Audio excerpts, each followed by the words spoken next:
أشهد أن لا إله إلا الله.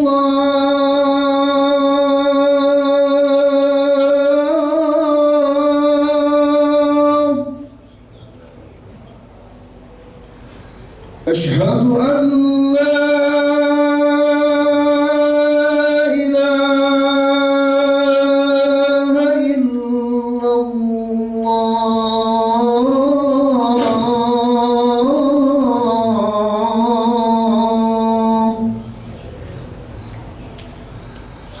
أشهد أن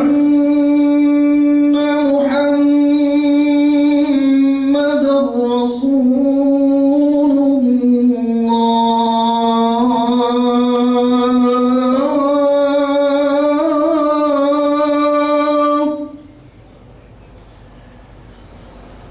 أشهد أن محمدًا رسول الله.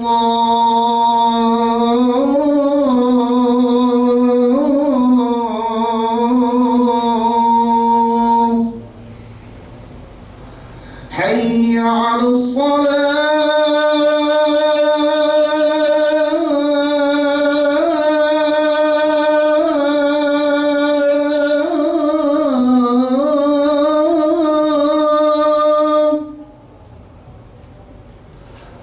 حي على الصلاة.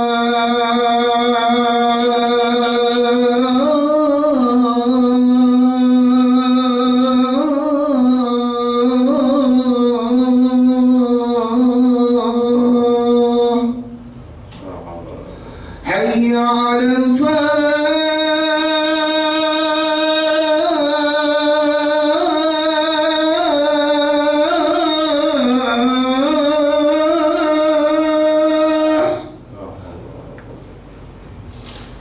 حي على الفلاح.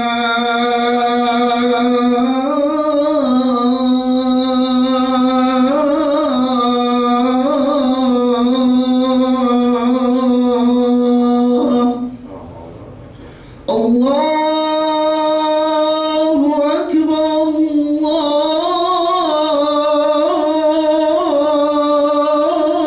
الله أكبر. لا إله إلا الله.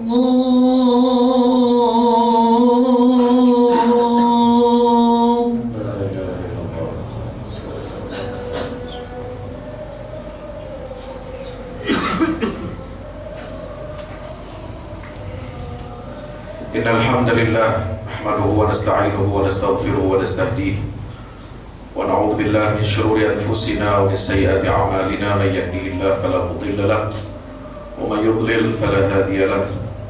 أشهد أن لا إله إلا الله وحده لا شريك له وأشهد أن محمدا عبده ورسوله لا نبي بعده. اللهم صل وسلم وبارك على نبينا وشفيعنا ومولانا محمد وعلى آله وأصحابه ومن تبعهم بإحسان إلى يوم الدين. أما بعد. عباد الله، ittaqullah haqqa tuqatih wa la tamutunna illa wa antum muslimun. Hadirin jamaah Jumat yang insyaallah mudah-mudahan kita semua senantiasa dirahmati dan dimuliakan oleh Allah Subhanahu wa taala. Bersyukur kehadirat Allah Jalla Jalaluh yang senantiasa kita mengucapkan alhamdulillahi rabbil alamin. Mari kita bersalawat salam wabil khusus di hari Jumat yang penuh barakah ini. Semoga rahmat, curahan rahmat senantiasa diberikan kepada baginda kita Rasulullah Muhammad SAW serta seluruh keluarga dan para sahabatnya. Mudah-mudahan tercurah limpahkan untuk kita semua pengikutnya hingga yaumil qiyamah. Hadirin masyarakat muslimin yang dimuliakan Allah Subhanahu wa taala. Di dalam Islam kita tidak hanya diperintahkan oleh agama kita ini untuk melaksanakan ibadah. Bukan hanya kita mengenal Allah dengan tauhid. Bukan hanya kita diperintahkan untuk menjalankan rukun iman dan rukun Islam.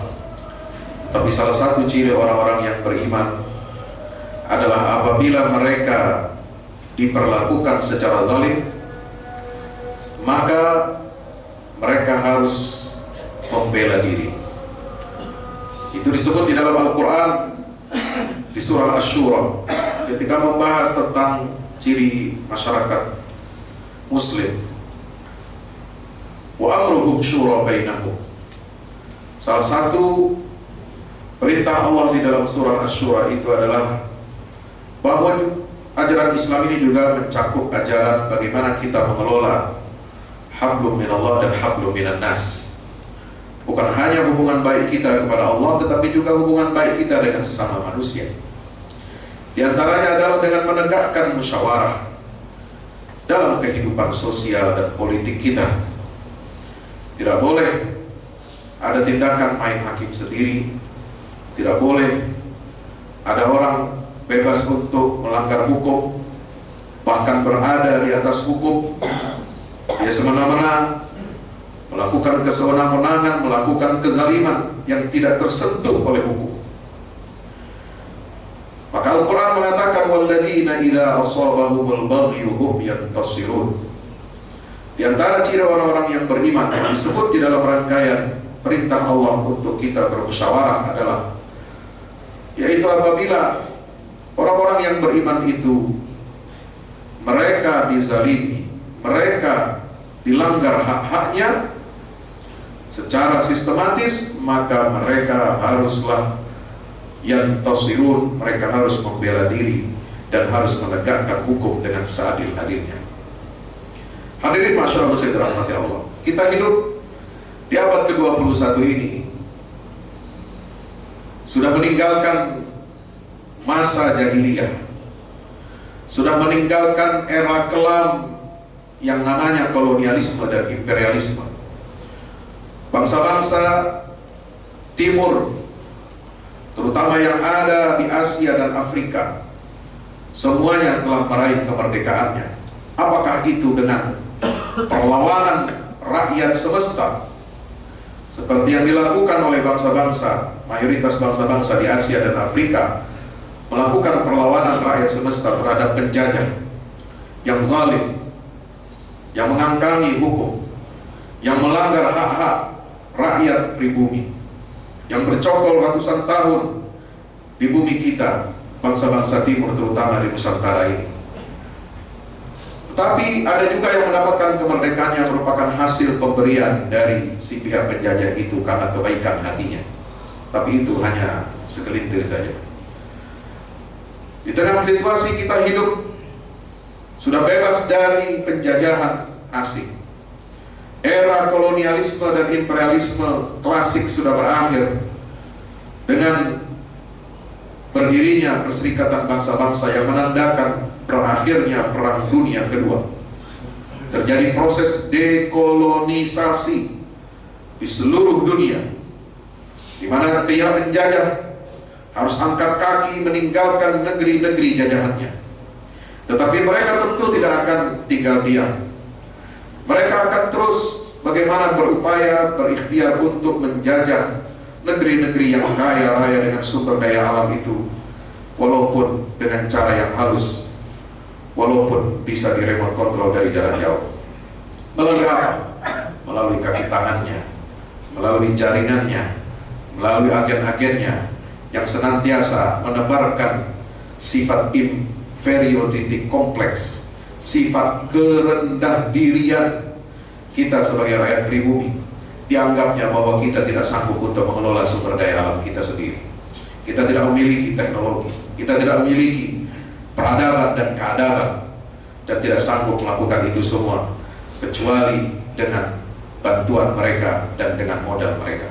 Hadirin dirahmati Allah, salah satu bentuk penjajahan di atas muka bumi ini yang sangat primitif, yang masih terjadi, yang sangat kita sayangkan di abad ke-21 ini adalah apa yang ada di depan mata kita, di depan hidung kita,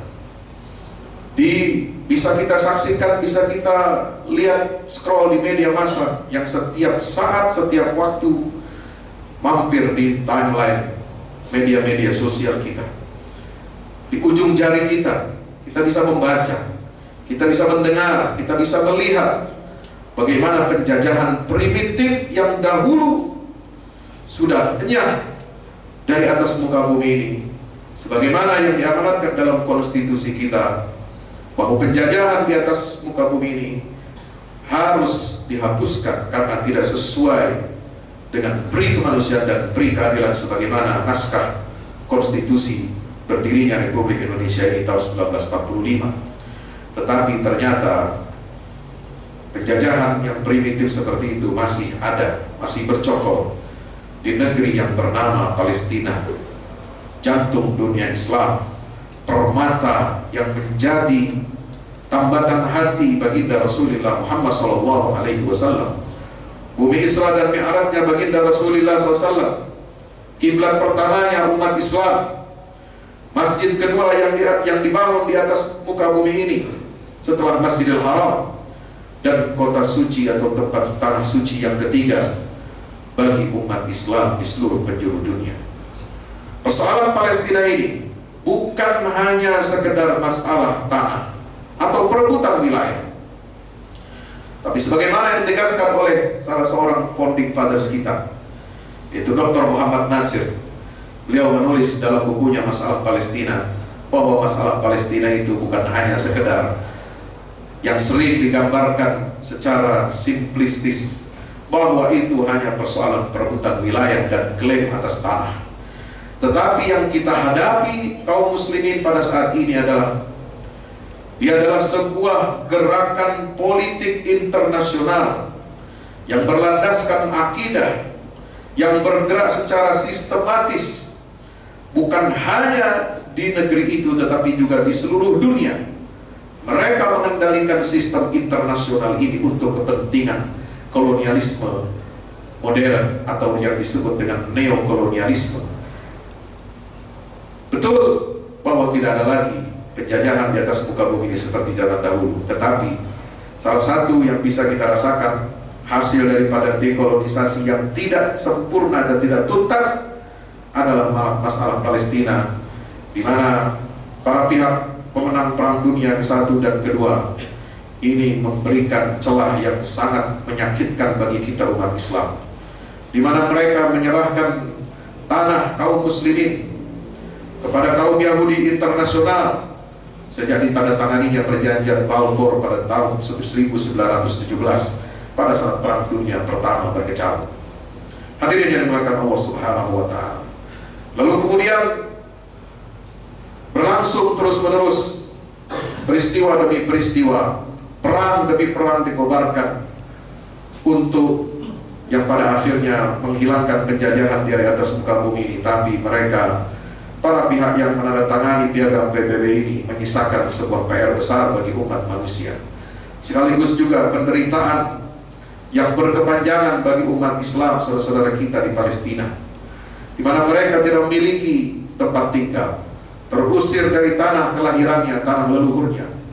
Mereka tercampakkan di berbagai negara di sekitarnya atau negara-negara tetangganya.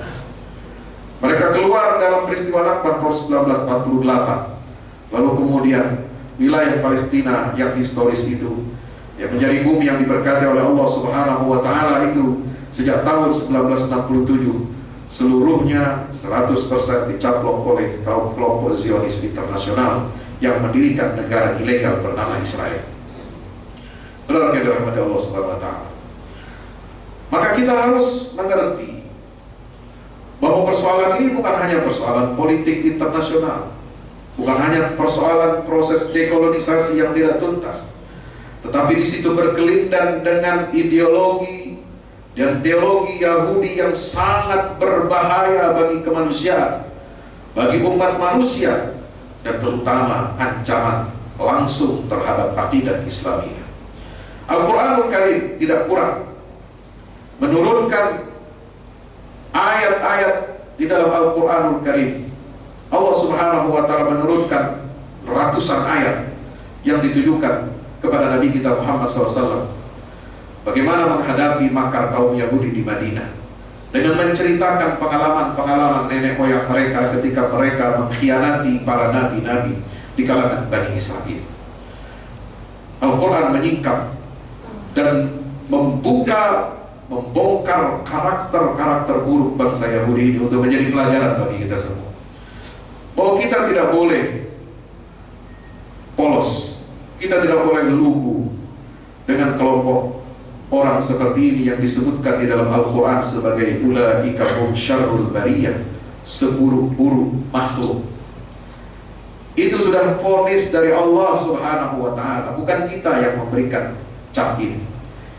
Cap vonis dari Allah ini berlaku abadi sampai hari kiamat, dan saudara akan mendapati sifat-sifat karakter yang diungkap dalam Al-Quran itu persis sama seperti yang kita lihat pada hari ini. Mereka adalah seburuk-buruk makhluk di atas muka bumi ini, kata Allah Subhanahu wa Ta'ala. Kenapa? Karena yang pertama, Al-Quran mengatakan mereka suka mencampur adukan antara yang hak dan batil, serta menyembunyikan kebenaran. Sebagaimana di dalam Al-Quran surah Al-Imran ayat 71 Allah berfirman, ya ahlal kitab lima talbisuna al-haqqa bil batil wa taktumuna al-haqqa wa antum ta'lamun. Wahai ahli kitab, mengapa kamu mencampur adukan yang hak dengan yang batil dan menyembunyikan kebenaran padahal kamu mengetahuinya? Yang kedua, sifat mereka adalah suka berkhianat, melakukan kecurangan dan penipuan. Dalam Al-Quran surah Al-Baqarah, Allah Subhanahu wa Ta'ala menegaskan karakter mereka. Dalam historis, dalam sejarahnya, mereka telah mengkhianati Nabi Musa alaihi salam bahkan ketika Nabi itu masih hidup. Allah Ta'ala berfirman, wa idh wa'adna Musa 40 lailatan thumma takhadhtumul ijla min ba'dihi wa antum zalimun. Ingatlah ketika kami berjanji kepada Musa, kami akan memberikan Taurat, dan sesudah 40 malam, setelah 40 malam Nabi Musa itu berkhalwat, bermunajat kepada Allah Subhanahu wa Ta'ala di atas Gunung Sinai. Lalu kalian, wahai Bani Israel, kalian yang ditinggalkan oleh Musa selama 40 malam itu, menjadikan anak lembu sebagai sesembahan sepeninggal Musa alaihi salam, dan kamu adalah orang-orang yang zalim. Demikian pula di masa Rasulullah SAW hidup. Di dalam surah Al-Hasyr ayat 2 Allah Ta'ala menyatakan, walladzi akhrajal ladzina kafaru min ahlil kitab min diyarihim li awwalil hasyr ma dhanantum ay yakhruju wa dhannu annahum mani'atuhum husunuhum min Allah فَأَتَاهُمُ اللَّهُ مِنْ حَيْثُ لَمْ يَحْتَسِبُوا وَقَذَفَ فِي قُلُوبِهِمُ الرُّعْبَ فَرِيقًا تَقْتُلُونَ وَتَأْسِرُونَ فَرِيقًا وَقَذَفَ فِي قُلُوبِهِمُ الرُّعْبَ يُخْرِبُونَ بُيُوتَهُم بِأَيْدِيهِمْ وَأَيْدِي الْمُؤْمِنِينَ فَاعْتَبِرُوا يَا أُولِي الْأَبْصَارِ. Allah berfirman, dialah Allah yang mengeluarkan, yang mengusir orang-orang kafir di antara ahli kitab itu dari kampung-kampung mereka. Kenapa? Pada saat pengusiran yang pertama, kamu tidak menyangka bahwa mereka akan keluar, dan mereka pun yakin bahwa benteng-benteng mereka dapat mempertahankan mereka dari siksa Allah. Maka Allah mendatangkan kepada mereka hukuman dari arah yang tidak disangka-sangka. Dan Allah mencampakkan rasa takut ke dalam hati mereka. Mereka memusnahkan rumah-rumah mereka dengan tangan mereka sendiri. Mereka membangun peradaban, mereka membangun benteng, bangun rumah, susah payah, ratusan tahun lamanya tinggal di Madinah dan sekitarnya, dengan harapan, dengan tujuan bahwa akan lahir dari anak keturunan mereka yang tinggal di Jazirah Arabia, lembah yang tandus itu, seorang nabi akhir zaman yang akan menjadi penyelamat bagi mereka, menjadi Mesias. Padahal mereka sudah kehilangan kesempatan itu. Mesias bagi Bani Israel sudah Allah tunjuk, Nabi Isa alaihi salam, tapi mereka tidak mau beriman pula kepada Nabi Isa putra Maryam. Setelah Isa putra Maryam diangkat ke langit oleh Allah karena makar kaum Yahudi yang berkolaborasi dengan orang kafir Romawi yang ingin membunuh dan menyalib Nabi Isa alaihi salam, maka Allah menghukum mereka sehingga mereka terlunta-lunta dan kekuasaan mereka tercabik-cabik, dihancurkan oleh kekuasaan bangsa asing di Yerusalem. Maka lalu kemudian mereka menunggu datangnya Mesias itu, padahal itu sudah lewat, sudah masa yang lewat. Kemudian Allah utus Nabi kita Muhammad SAW dari keturunan Nabi Ismail putra Ibrahim alaihissalam menjadi Rasul akhir zaman untuk menyelamatkan seluruh umat manusia ini dari kerusakan dan kebinasaan, mengeluarkan manusia dari kegelapan kepada cahaya. Tetapi lagi-lagi Yahudi di Madinah tidak mau beriman kepada risalah yang dibawa oleh Nabi kita Muhammad SAW. Padahal bukti-bukti kemujizatan sudah ada di depan mata mereka.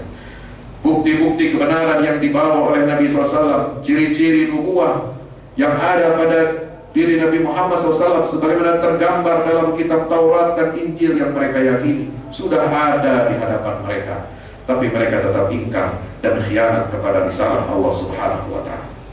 Pengkhianatan di masa Nabi SAW, jamaah dirahmati Allah, bisa kita lihat melalui apa?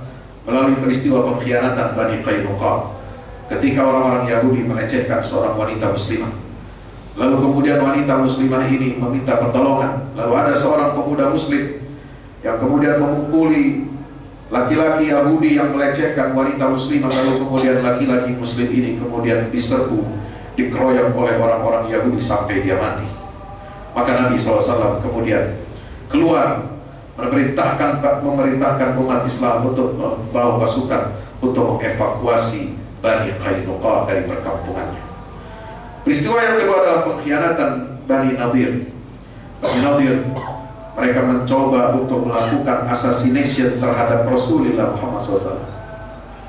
Mereka melakukan upaya pembunuhan kepada Nabi, membawakan batu besar sementara Nabi sedang berada di bawahnya, di bawah tembok sedang bersandar di sebuah tembok di perkampungan Bani Nadir. Lalu kemudian Allah selamatkan, memberikan kabar kepada Jibril, hati-hati bahwa seorang Yahudi akan membunuh kamu. Itulah karakter Bani Israel yang melakukan asasinasi di mana-mana, baik secara terang-terangan maupun secara sembunyi-sembunyi, seperti yang terus berulang dan akan terus terjadi, yang akan menimpa para pemimpin perjuangan kemerdekaan Palestina. Dan yang terbaru adalah apa yang dialami oleh saudara kita, seorang pemimpin perjuangan perlawanan Palestina, yaitu Syekh Dr. Ismail Haniyah, yang diasasinasi, yang dibunuh secara keji. Mereka memasukkan bom ke dalam rumah singgah yang akan ditinggali oleh tamu negara ini. Beberapa bulan yang lalu kemudian mereka membuka atau mengirimkan sinyal untuk meledakkan bahan peledak yang ada di kamar tersebut. Masyaallah, muslim dirahmati Allah Subhanahu wa Ta'ala. Maka itu mari kita sama-sama meningkatkan kehati-hatian, meningkatkan kewaspadaan kita di akhir zaman ini. Apalagi di Bani Quraidah, mereka telah berani untuk menentang Rasulullah Muhammad SAW, melakukan koalisi-koalisi dengan orang-orang kafir kaum musyrikin untuk menghancurkan Islam dan kaum muslimin. Saudara yang dirahmati Allah Subhanahu wa Ta'ala, mari kita sama-sama berdoa kepada Allah agar Allah berikan kekuatan, taufik dan hidayah kepada kita semuanya, terutama kepada para pemimpin negeri-negeri muslim. Di saat Palestina dibombardir, dihancurkan dengan konspirasi global, mereka mengklaim untuk membela diri, tapi yang mereka lakukan adalah melakukan genosida terhadap bangsa Palestina. Sudah 40.000 nyawa menjadi syuhada di bumi riba, bumi Palestina, yang mayoritas adalah anak-anak dan kaum perempuan. Berapa lagi angka yang harus mereka bayar untuk meraih kemerdekaan dari penjajahan Palestina? Berapa penderitaan lagi untuk bisa membuka mata hati para pemimpin dunia dan pemimpin negeri-negeri Islam untuk membela dan melakukan intervensi militer di Palestina untuk menyelamatkan rakyat Palestina. Sementara negeri Israel atau negara Zionis laknatullah ini dibantu oleh semua kekuatan-kekuatan besar dunia tanpa batas, logistiknya, keuangannya, persenjataannya, jaringan intelijennya, dan semua yang dimiliki oleh negara-negara yang dahulu menjajah dunia timur. Mereka inilah yang membuat Israel itu masih tegak berdiri sampai sekarang, karena untuk menjaga kepentingan jahat para penjajah-penjajah itu. Mudah-mudahan Allah Subhanahu wa Ta'ala melahirkan terus para pejuang-pejuang yang istiqamah untuk membela kesucian dan kehormatan Masjidil Aqsa, dan mudah-mudahan kita termasuk dan juga anak cucu kita menjadi bagian kelompok yang membela Masjid Al-Aqsa ini. Barakallahu wa lakum fil Qur'anil azim. ونفعني وإياكم بما فيه من الآيات والذكر الحكيم. أقول قولي هذا فاستغفر إنه هو الغفور الرحيم.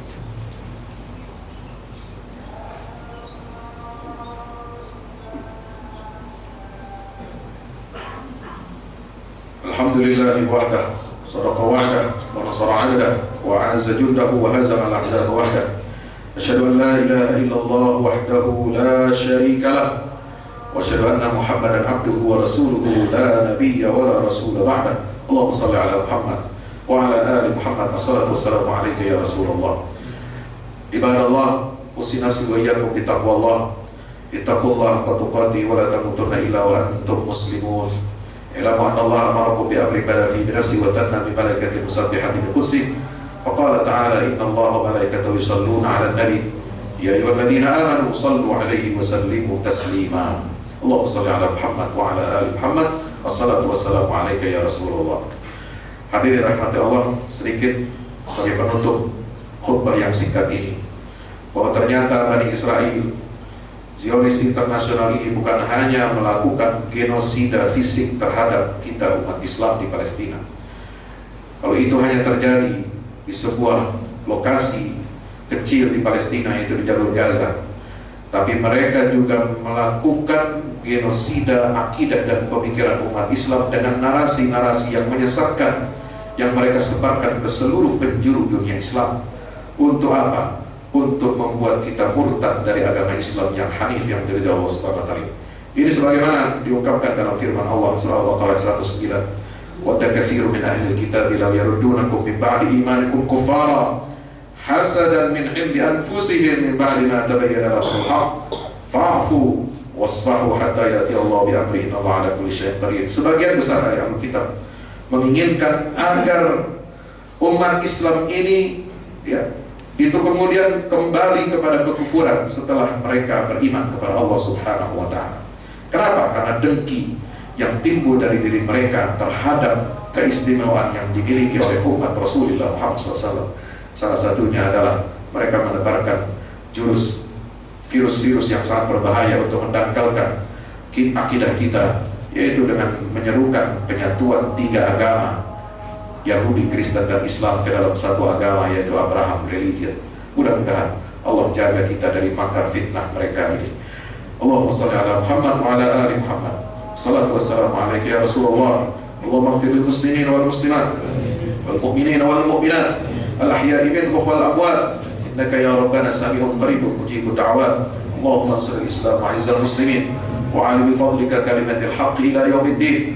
Allahumma ansur man nasara ad-din واخذل من خذل المسلمين. اللهم ارنا الحق حقا وارزقنا اتباعه وارنا الباطل باطلا وارزقنا اجتنابه. ربنا ظلمنا انفسنا وان لم تغفر لنا وترحمنا لنكونن من الخاسرين. ربنا اتنا في الدنيا حسنه في الاخره حسنه وقنا عذاب النار. وصلى الله على نبينا محمد وعلى اله وصحبه وسلم والحمد لله رب العالمين. الله أكبر الله أكبر أشهد أن لا إله إلا الله أشهد أن محمد رسول الله حي على الصلاة حي على الفلاح قد قامت الصلاة قد قامت الصلاة الله أكبر الله أكبر لا إله إلا الله.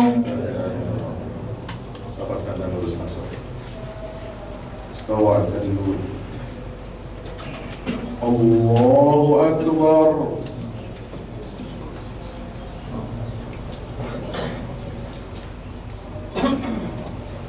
بسم الله الرحمن الرحيم. الحمد لله رب العالمين الرحمن الرحيم مالك يوم الدين إياك نعبد وإياك نستعين اهدنا الصراط المستقيم صراط الذين أنعمت عليهم غير المغضوب عليهم ولا الضالين آمين.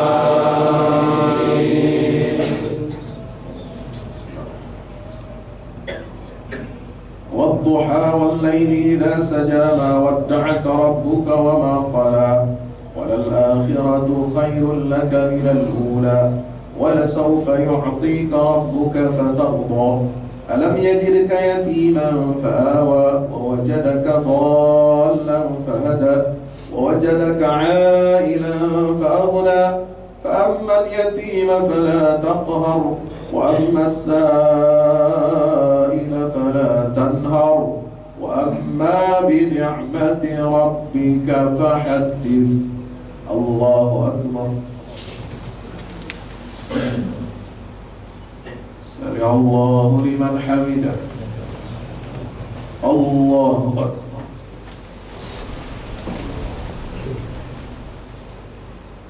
الله أكبر. الله أكبر. الله أكبر.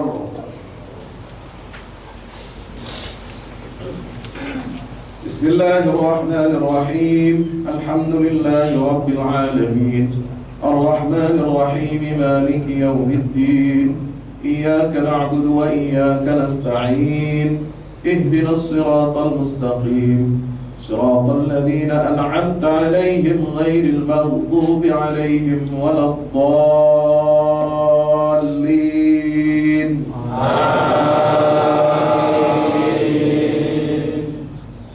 بسم الله.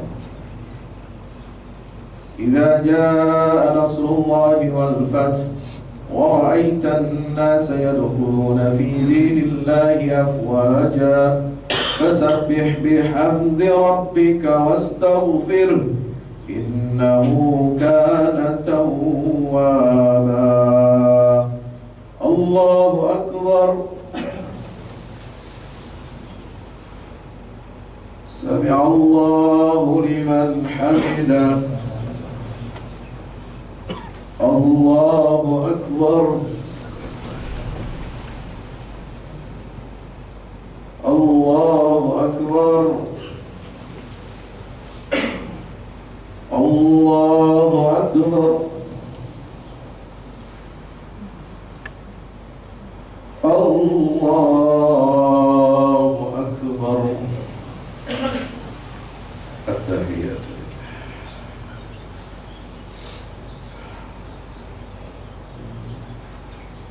أشهد أن لا إله إلا الله. اللهم صل على محمد وبارك على محمد.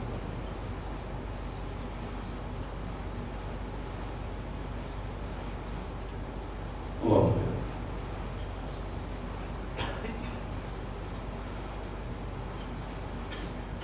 السلام عليكم ورحمة الله وبركاته. السلام عليكم ورحمة الله وبركاته. استغفر الله.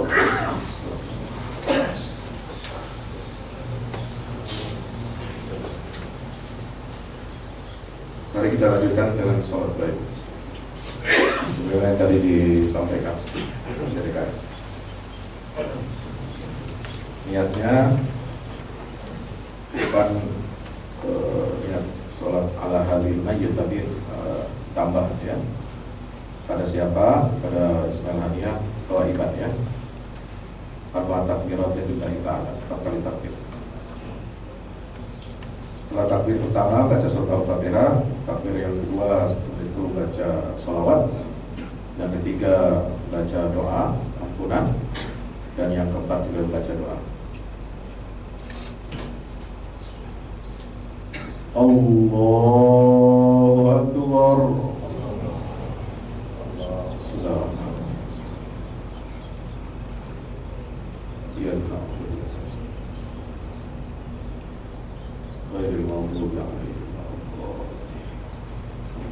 Allahu Akbar.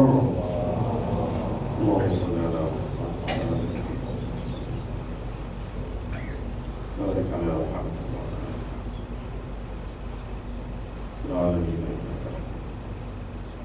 Allahu Akbar. Allahumma ighfir li akhina Ismail. Waghfir lahu warhamhu wa ala khayra min ajli واغسله بالماء والثلج والبرد. الله أكبر.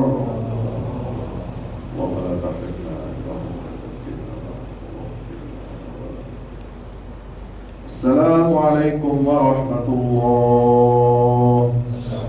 Assalamualaikum warahmatullah. Al-Fatihah.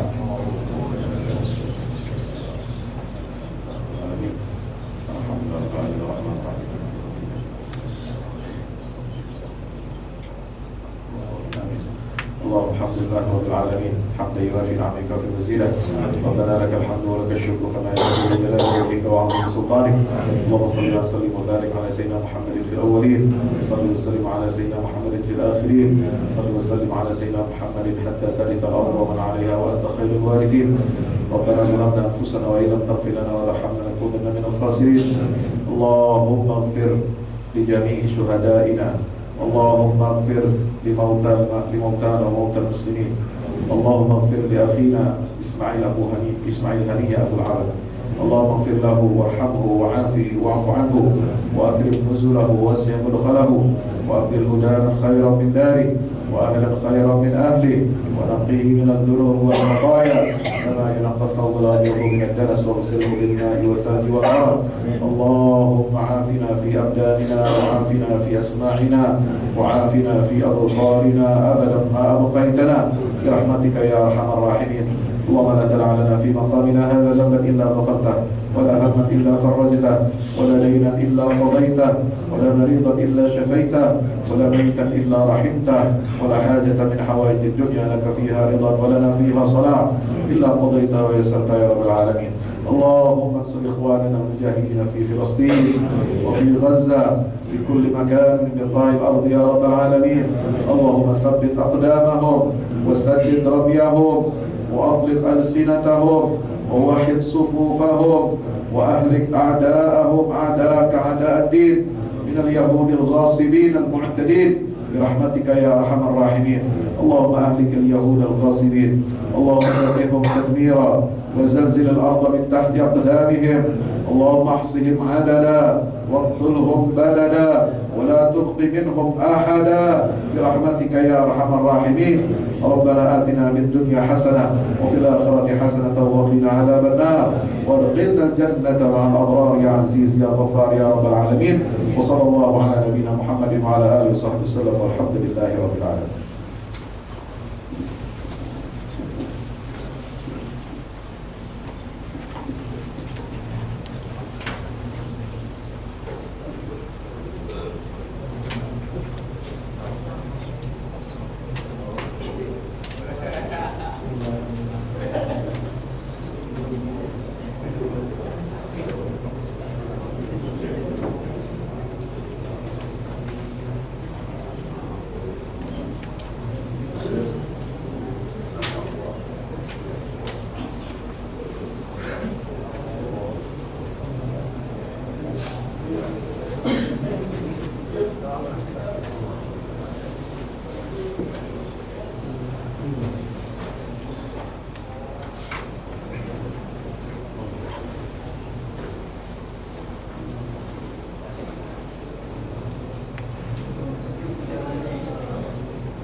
Amen.